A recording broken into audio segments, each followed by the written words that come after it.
CBSE class 12 maths हमारा chapter है determinants और हम topic 8 inverse and system of equations कर रहे हैं। अगला क्वेश्चन है question number 48। If A is equal to this matrix and B is equal to this matrix verify that A B का इन्वर्स होता है B inverse times A inverse. तो आपको वेरीफाई करना है, तो आपको दोनों की वैल्यू निकाल के इसको इक्वल दिखाना होगा। यह क्वेश्चन ऑल इंडिया 2015 में 4 मार्क्स का आया था। एक बार आप इसे ट्राई करिए, फिर हम आगे बढ़ते हैं। तो यहाँ पर क्योंकि ये 4 मार्क्स का है तो हम लोग अच्छे से स्टेप वाइज लिखेंगे। हम गिवन लिख लिए पहले matrix A matrix B. Verify करना है A B inverse is equal to B inverse times A inverse, A B का होल इन्वर्स बराबर इतना। तो सबसे पहले हम लोग ए बी का होल इन्वर्स निकालेंगे। तो ए बी सबसे पहले ए बी निकालते हैं, गिवन में दिया हुआ था। तो इस ए बी की वैल्यू इतनी आ गई, यहाँ मैंने डायरेक्ट कर दिया, ठीक है। तो अब एक बार चेक कर लीजिएगा, है ना।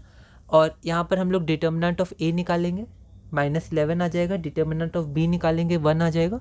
और डिटर्मिनेंट ऑफ ए बी निकालेंगे जो कि इतना आ जाएगा। तो इसको हमने इक्वेशन 1 मानी थी, इसको 2 मानी था। इक्वेशन अपने हिसाब से आप मॉडिफाई कर सकते हैं, कितना लिखना है कैसे लिखना है, ठीक है। अब हमने ऐसा किया कि हमने ऐसा इसलिए किया क्योंकि हम लोग यहाँ इन्वर्स निकालने वाले हैं, ए का, बी का और ए बी का। तो इन्वर्स तभी पॉसिबल होता है, ध्यान रखिएगा, जब जिसका इन्वर्स निकाला जा रहा है वो नॉन सिंगुलर मैट्रिक्स हो, मतलब उसका डिटर्मिनेंट 0 ना हो।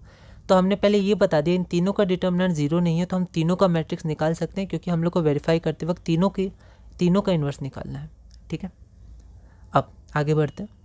यहाँ पर हम लोग एडजॉइंट ऑफ ए निकालेंगे, एडजॉइंट ऑफ ए बी निकालेंगे और एडजॉइंट ऑफ बी निकालेंगे। ऐसा क्यों? क्योंकि जब हम लोग इन्वर्स निकालेंगे ए का या बी का या ए बी का, तो तीनों के एडजॉइंट हमें चाहिए। तो हम लोग पहले निकाल लिए, इस तीनों को इक्वेशन 3 मान लिया, ठीक है। अब एक एक करके ए बी इन्वर्स निकाल लेंगे, ए इन्वर्स निकाल लेंगे, बी इन्वर्स निकाल लेंगे। तो ए बी इन्वर्स हो जाएगा 1 by determinant of A B times adjoint of A B. तो डिटर्मिनेंट ऑफ ए बी, तो डिटर्मिनेंट ऑफ ए बी हमने यहाँ निकाला था इक्वेशन 2 से, और एडजॉइंट ऑफ ए बी तीनों का हमने यहाँ निकाला इक्वेशन 3 से। तो इसको जब आप सॉल्व करिएगा तो आपका आंसर इतना आ जाएगा, जो कि इक्वेशन नंबर 4 है, ठीक है। अब हम लोग RHS में बढ़ते हैं, B inverse times A inverse. तो सबसे पहले ए इन्वर्स निकाल लिया, डिटर्मिनेंट ऑफ ए इक्वेशन 2 से, एडजॉइंट ऑफ ए इक्वेशन 3 से, उसकी वैल्यू इतनी आ गई।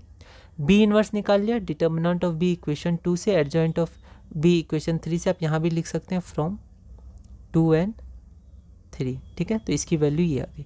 अब हम लोग बस B inverse times A inverse कर देंगे, ठीक है।